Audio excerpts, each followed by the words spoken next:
Shalom, nous allons du Daf Samertet dans Masechet Psachim. Nous reprenons à la fin du Daf Samertet Amud Bet Amar Ravashi. On reprend donc petit à petit l'argumentaire qu'il y a entre Rabbi Yoshua et Rabbi Eliezer. Je rappelle que dans la Mishnah, on avait vu que selon Rabbi Eliezer, on pouvait repousser le Shabbat pour la préparation de tout ce qui est amené au Korban Pessah, pas seulement la Shrita, mais tout ce qui pouvait amener au Korban Pessah, donc le fait de le porter, même les choses des Rabbanan, alors que selon Rabbi Yoshua, c'était seulement ce qui était nécessaire, donc la shrita elle-même, et même les dérabanan en amont ne sont pas autorisés. Donc il y avait un raisonnement, le raisonnement de Rabbi Yoshua, c'était de dire par exemple que, puisque on voit que Yom Tov, il y a une mitzvah de se réjouir à Yom Tov, la Torah a autorisé la shrita, a autorisé le bichoul, mais les autres dérabanan ne sont pas forcément autorisés. Rabbi Eliezer avait dit, mais non, mais là-bas, c'est réchout, c'est simplement une permission. La simcha Yom Tov, c'est pas une mitzvah selon Rabbi Eliezer, donc comme c'est une permission, c'est pas une preuve. Amar Ravashulma, il déclare Rabbi Eliezer Nami. Mais est-ce que dit Rabbi Eliezer, on peut répondre Yom Tov Reshout. Il a dit que Yom Tov c'est un Reshout. Allez, on peut très bien lui répondre et lui dire quoi Itle Picha, on peut objecter. Uma Yom Tov, Shi'itir Bo Melacha Shel Reshout. Yom Tov, on a autorisé une Melacha de Reshout pour effectivement manger. Lo Itir Shevut Shaima, on n'a quand même pas autorisé un Derabanan pour la même raison. Alors du coup, Shabbat Shelo Itir Ba et la Melacha Shel Mitzvah. Si déjà du coup Shabbat, on a autorisé qu'une Melacha de Mitzvah, eh bien on va encore moins autoriser le shvut, c'est le derabanan qui est associé, et nous dit chez le tatir shvut, shaima. Et Rabbi Eliezer, pourquoi il ne serait pas d'accord? Parce que selon lui, on ne peut pas comparer un reshut, encore une fois, et une mitzvah. Quand il y a une mitzvah, même si à la base c'est plus chamour, ça pourrait terminer par être plus calme. Rabbi Eliezer, shvut des mitzvahs, adif. Un shvut derabanan pour une mitzvah, quoi qu'il arrive, ça ne peut pas être comparé à un shvut, donc un issur derabanan pour un reshut. Donc, ma rapporte d'autres braïtot avec la suite de la discussion entre Rabbi Eliezer et Rabbi Yoshua. Tania Amar Rabbi Eliezer. Rabbi Eliezer lui aurait répondu si déjà une fois qu'on a fait la shrita, il y a le reste de la avoda, eh bien, qui est quand même autorisé, alors que finalement il y a des interdits, eh bien on voit qu'on autorise ce qui permet de terminer le korban, même si c'est pas forcément nécessaire, puisque l'essentiel du korban a déjà été fait. Donc on voit bien qu'on arrive à autoriser des choses qui sont faites après, alors que c'est pas nécessaire, a fortiori ce qui est fait avant et ce qui permet au korban d'être fait. Lo yitru marchire mitzvah shefne shritat à Shabbat. Comment peux-tu imaginer que alors qu'on autorise de transgresser Shabbat pour le korban une fois que l'essentiel a été fait, comment pourrais-tu comprendre qu'on ne transgresse pas pour permettre au korban d'être fait? Alors Rabbi Akiva lui dit des mali, non, c'est pas un raisonnement ton mali. Im dachru marchire mitzvah shelachar shritat à Shabbat, sharet dachata shritat à Shabbat. C'est normal qu'on puisse continuer à transgresser pour terminer le korban parce qu'on a déjà transgressé Shabbat. Donc quand on a déjà transgressé pour la mitzvah, c'est normal que l'on puisse après continuer à transgresser. Mais tu ne peux pas comparer au cas où on n'a pas encore commencé la mitzvah. On ne peut pas faire en sorte de transgresser pour quelque chose qui est annexe au korban, alors qu'on n'a pas encore transgressé pour la mitzvah. Davar acher, autre explication. Peut-être qu'aussi selon Rabbi Akiva, la crainte est que si on transgresse avant la shrita, on transgresse. Et finalement, au moment de faire la shrita, on se rend compte qu'il y a un problème, il y a un psoul. Et donc du coup, on aura permis en amont une préparation d'un korban qui n'aura pas lieu. Donc on aura transgressé pour rien. La Gemara là-dessus dit, attends, c'est pas un argument, parce que iachi, mishran nami lo nishrat. Tu pourrais même pas autoriser à faire une shrita. Puisque tu fais une shrita, tu sais pas ce qui par la suite pourra peut-être faire en sorte que ce sera pas soul. Chez Maïmatse, Zévar pas soul, quand après la shrita, on verra que l'animal n'est pas caché. Donc c'est pas une preuve. Donc la Gemara dit forcément ce deuxième argument a été dit en premier. On lui a répondu ce qu'on a répondu, et c'est le deuxième qui a été cité en premier, qui est le deuxième et qui est le dernier.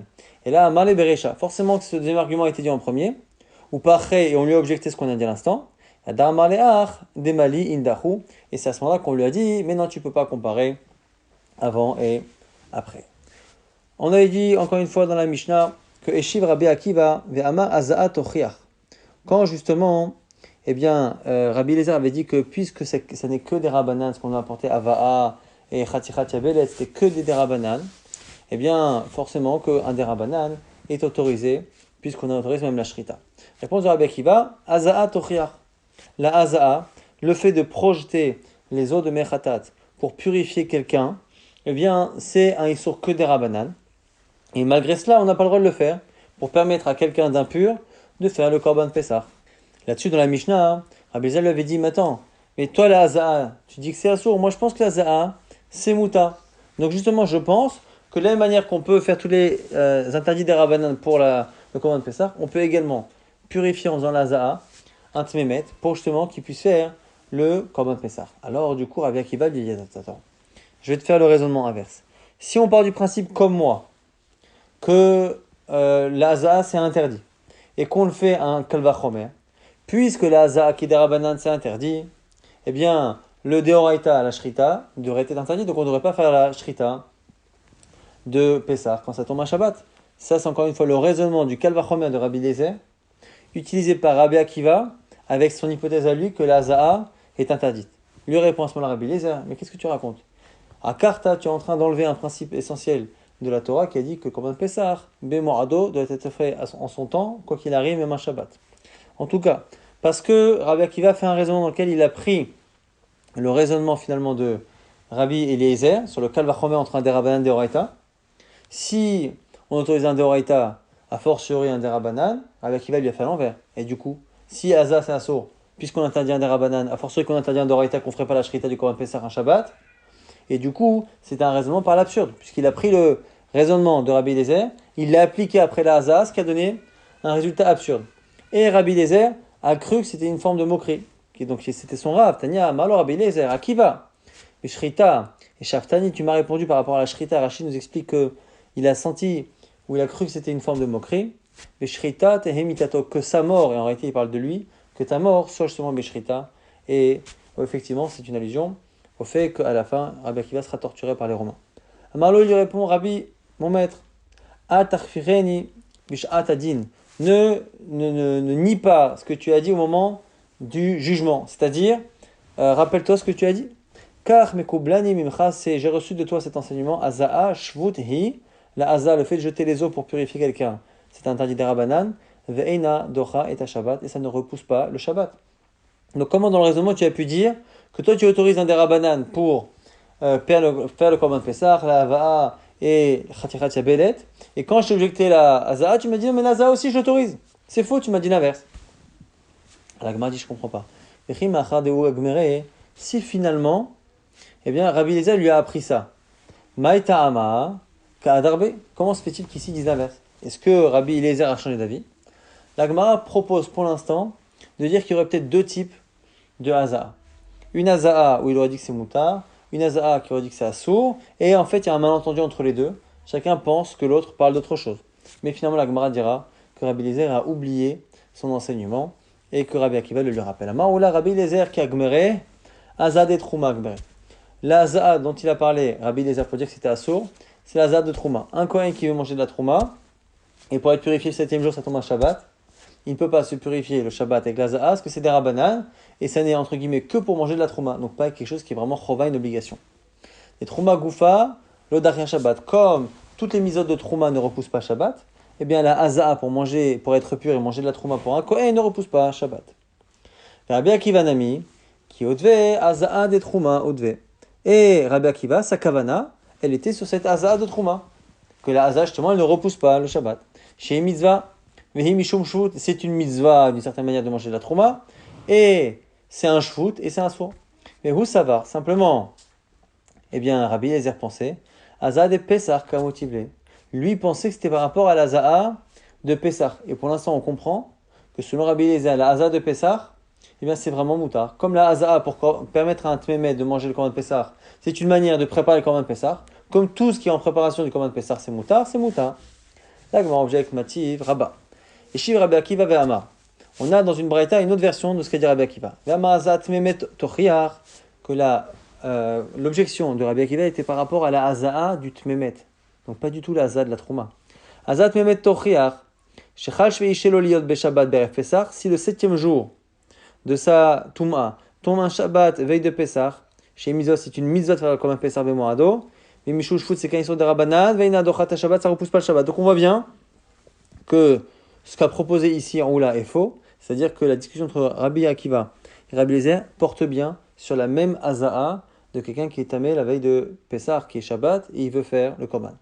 Et la Vadaï Haza'a de Pessah, c'est sûr qu'effectivement il lui a enseigné que la Haza'a de Pessah, c'était assourd de la faire Shabbat. Alors,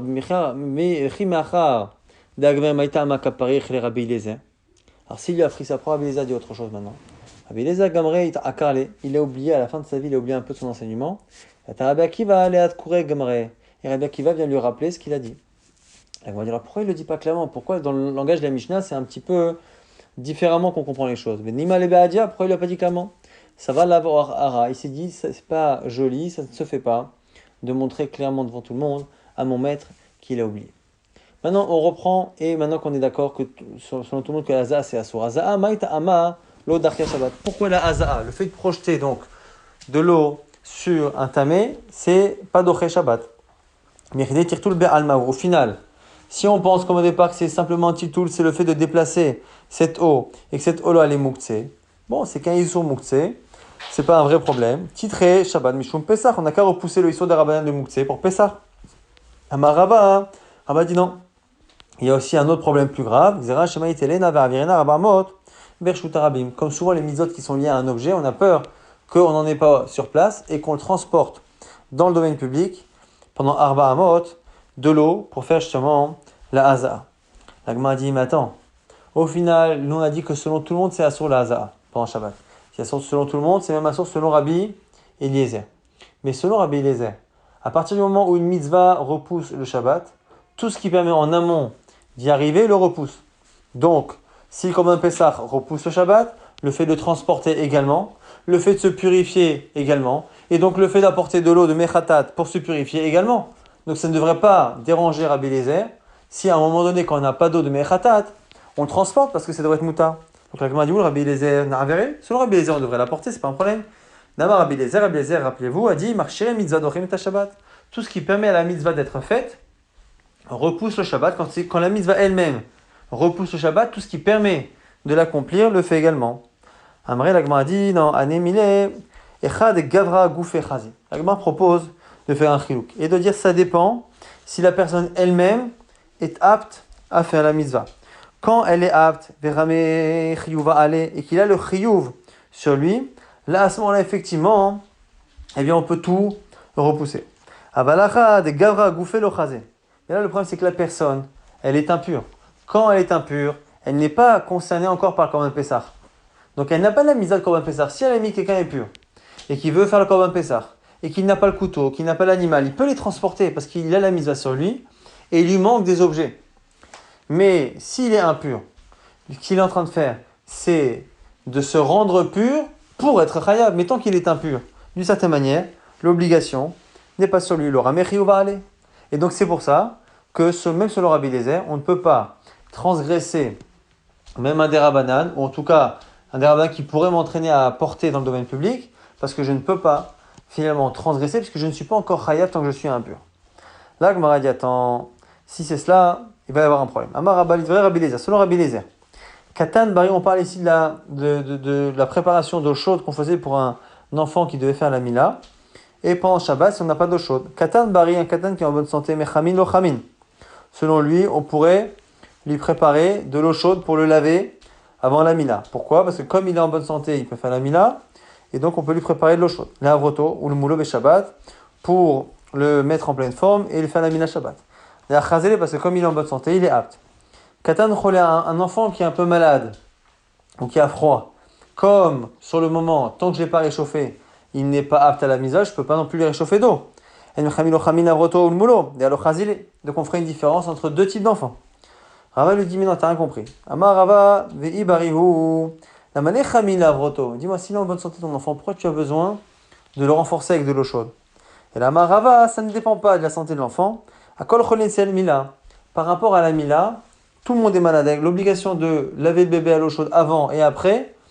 Et pour tout enfant qui fait la mila. Donc, echad katan bari vechad katan cholé, en mechamin lo chamin lavroto le moulo, et Shabbat, de alo chazi. Et quoi qu'il arrive, effectivement, selon Rabbi Eliezer, puisque tant qu'on n'a pas lavé l'enfant à l'eau chaude, il n'est pas apte à faire la mila, eh bien effectivement, même selon Rabbi Eliezer, qui Rabbi Eliezer, rappelez-vous dans Shabbat, a dit que tout ce qui permet de faire la mila est autorisé à transgresser Shabbat, eh bien la préparation d'eau chaude, non, parce que tant qu'on ne l'a pas lavé à l'eau chaude, il n'est pas apte, et comme il n'est pas apte, il n'est pas encore chayav de la mitzvah. Donc c'est comme ça qu'on continue à penser que selon Rabbi Eliezer, on transgresse toutes les choses qui permettent de faire une mitzvah, si la personne est apte. Mais transgresser quelque chose pour me rendre apte à la mitzvah, pour après faire la mitzvah, non. Abaye objecte avec une braïta, et tu vas abayer un réel chez l'omal. Quelqu'un qui est incirconcis, donc il y a un réel, eh bien, anouche karet. Si Pesach arrive, il est chayav karet par rapport au korban. Donc, comme quelqu'un qui ne fait pas le korban Pesach est chayav karet, quelqu'un qui a un réel est chayav karet. Il dit vrai Rabbi Eliezer, mais c'est un problème, pourquoi? Parce que nous, on a expliqué que quand quelqu'un n'est pas apte à faire la mitzvah, la mitzvah ne le concerne pas. Donc, il ne peut pas être sanctionné complètement. Tu vois bien que cet homme-là, comme il est incirconcis, il ne peut pas faire le korban de Pessah. Et comme il ne peut pas le faire, la mitzvah ne lui incombe pas. Et c'est la raison pour laquelle Rabbi Eliezer n'autoriserait pas à ce qu'on transgresse ces choses. Mais Katane Anush Karet, Alma Rami Chiyuv, tu vois bien que s'il est Chayav Karet, alors qu'il est incirconcis, c'est qu'il a le Chiyuv sur lui.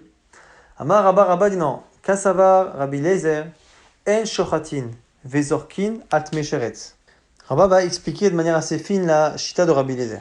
On ne peut pas faire la shrita d'un korban Pessah ou jeter le sang du korban Pessah pour quelqu'un qui a une toum'a de sheretz, donc qui a été impur au contact d'un reptile. Vekol shilu biyachid nidche betibur avde betum'a. Kol shilu biyachid nidche, tout ce qui, quand il est yachid, repousse le Pessah à Pessah Sheni, donc c'est tout ce qui est donc toum'a. Eh bien, dans ces cas-là, betibur avde betum'a. Si c'est le rov du tibour qui est impur, ils le feront en état d'impureté.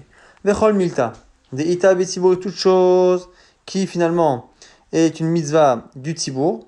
Ita beyachid concerne également le yachid. Vechol milta, des leita betibour, leita beyachid, et toute chose qui ne concerne pas d'une certaine manière le tibour, leita beyachid. Et donc il explique, arelut, le fait d'être arel, le fait d'être incirconcis. Veik ou les tibour arel minhu, si tout le tibour est incirconcis.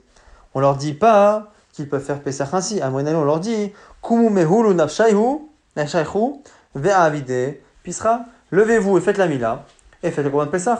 Donc on ne peut pas leur permettre de faire ainsi.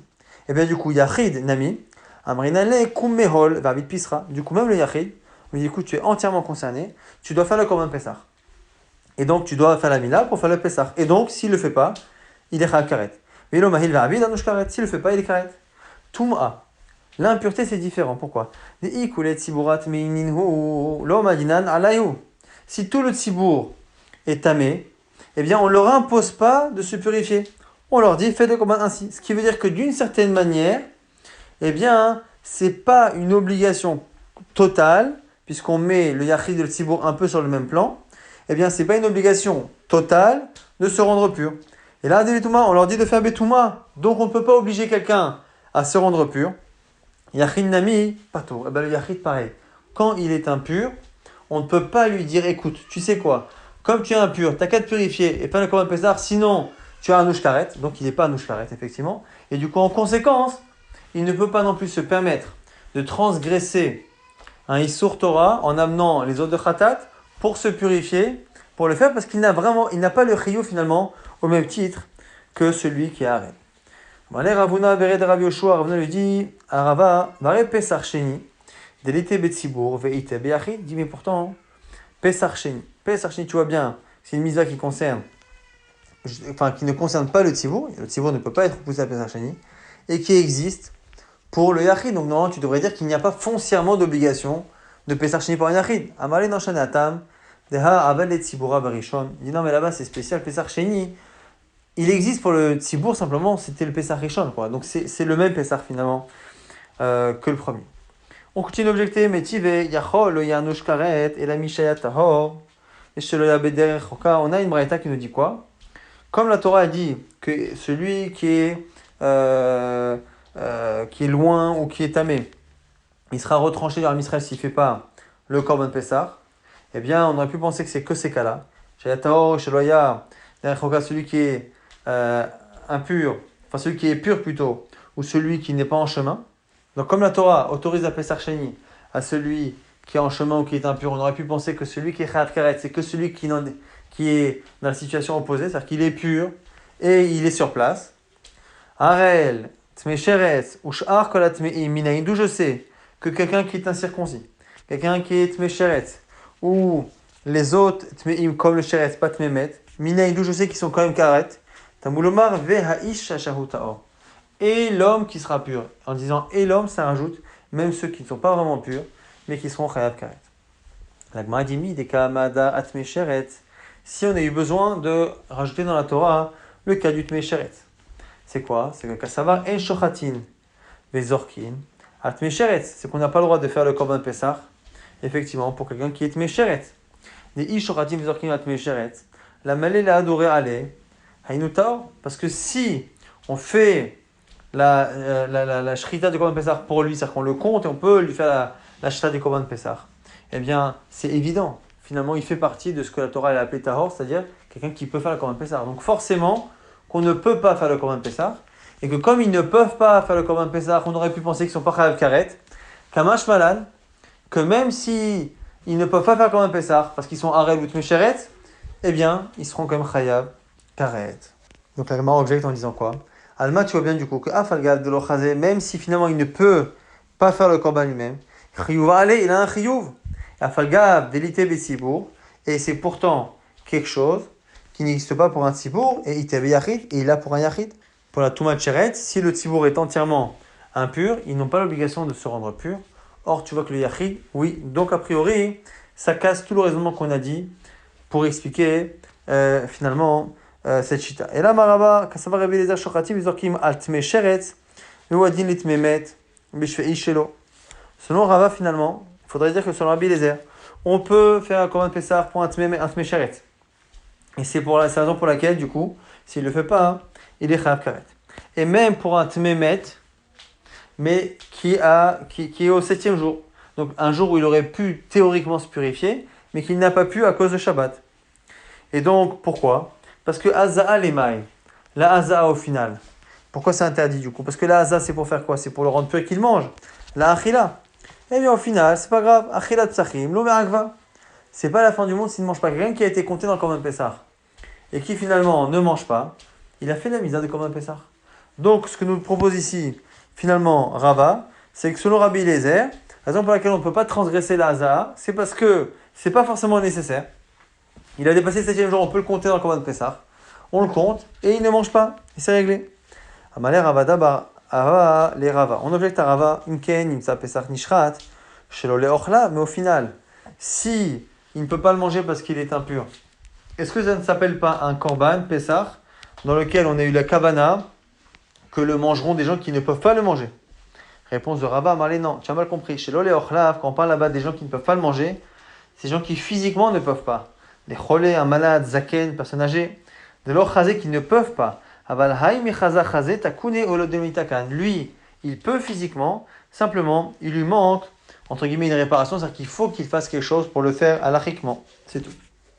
Conclusion de ces deux sougiotes un peu complexes, au final, malgré tout ce qu'on a pu penser, tout le monde est d'accord que la haza'a est interdite, simplement Rabbi Eliezer, à un moment donné, a oublié, et c'est ce que Rabbi Akiva lui a rappelé. Donc la haza'a, pour purifier quelqu'un, pour qu'il mange le korban Pessah, c'est sûr que c'est assourd pendant Shabbat, de peur qu'on l'emmène dans le domaine public, et ça c'est pas possible, même selon Rabbi Eliezer. Et la raison pour laquelle c'est interdit, c'est parce qu'en réalité, c'est pas nécessaire, puisque la haza'a c'est pour être pur et manger, et il peut très bien compter dans le korban Pessah. Donc quelqu'un qui te met le 7e jour, ou même te met Sheret, on peut le compter dans le korban Pessah, simplement, il ne mangera pas, et donc c'est pour ça qu'il ne fera pas la haza'a selon Rabbi Eliezer. À la fin de la Mishnah, Klal Amar Rabbi Akiva avait dit un klal. Tout ce qui peut être fait avant Shabbat ne repousse pas le Shabbat. Tout ce qui ne peut pas être fait avant Shabbat pour la mitzvah repousse Shabbat. Amarabuda Amarav, au nom de Rav Alacha qui Rabbi Akiva, Alacha comme Rabbi Akiva, qu'on ne transgresse Shabbat pour Korban Pessah que pour ce qui est nécessaire. Pareil pour la Brit Mila, Otnanami Gabe Mila, qui a Gavna, la même discussion. Kalam Rabbi Akiva donne la règle après la Machlokes avec Rabbi Eliezer, comme Elacha, chez Shalach Satamer Shabbat, toute chose pour la Mina qu'on peut faire la veille. Et Nadochet Shabbat ne permet pas de repousser le Shabbat. Mila elle-même, donc l'opération elle-même, chez Isha la Sota Merchat, on ne peut pas la faire la veille, parce que le 8e jour tombe un Shabbat. Dochait à Shabbat, ça repousse le Shabbat. Maravuda Marav, la Chaka Rabbi Akiva. Et là-dessus, encore une fois, Ravuda dit au nom de Rav que la Chale est comme Rabbi Akiva. La Gemara dit Etzricha, et on a besoin d'enseigner que la Chale est comme Rabbi Akiva dans les deux. Alors qu'à la base, on aurait pu penser que non, c'est pareil. Au final, c'est quoi? C'est à chaque fois la même idée, qu'on a une mitzvah qui repousse le Shabbat, le Korban Pessah Bemorado, et la Mila Bayam Hashemini. On aurait pu penser qu'à partir du moment où, dans un cas, on voit que la mitzvah ne repousse que pour les actions qui sont nécessairement à faire le Shabbat, eh bien, ça devrait être pareil dans l'autre cas. On aurait pu l'enseigner que dans Psachim et ne pas l'enseigner dans Mila. Ou inversement, c'est pour ça que la Gemara a besoin d'expliquer en quoi finalement Tzricha, on avait besoin des deux, parce qu'on aurait pu penser finalement que ça ne s'applique que dans un seul des deux cas. Deyash Menan Pessar, si on avait parlé que du Pessar, j'aurais dit quoi? Atam, ou de marchire mitzvah lo dachu Shabbat, mishum de lo nirchetu ale ashosh esre britot. Peut-être que là-bas, on ne transgresse pas dans Pessar et le Shabbat pour ce qui est en amont, parce que Pessar c'est important, c'est vrai qu'il y a Karet, mais c'est pas marqué 13 fois Karet. Ou Brit plutôt, comme c'est marqué dans Mila. Dans la Mila, c'est marqué 13 fois le mot Brit. Donc c'est peut-être plus grave la Mila, donc j'aurais peut-être pu penser que pour la Mila, on pense comme Rabbi Eliezer que les marchés mitzvah repoussent le Shabbat. Aval Mila d'Inicheto ale Ashoshevitot et Imalitre. Et si j'avais enseigné que là-bas la Mila, Vashmenan Mila, j'aurais dit à Mila, Atam ou des marchés mitzvah l'odachou. Peut-être que là-bas on repousse pas le Shabbat pour préparer la Mila, parce que des Leka Karet, il n'y a pas de Isur Karet. Alors, vous allez me dire, mais non.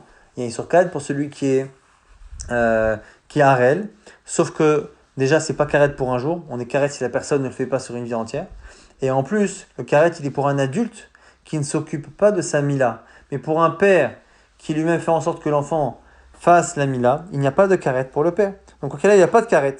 Aval Pessar des Karet et Malitre, mais j'aurais pensé que du coup, quand pour Pessar il y a un Karet, j'aurais pensé que c'est Doré Tzricha.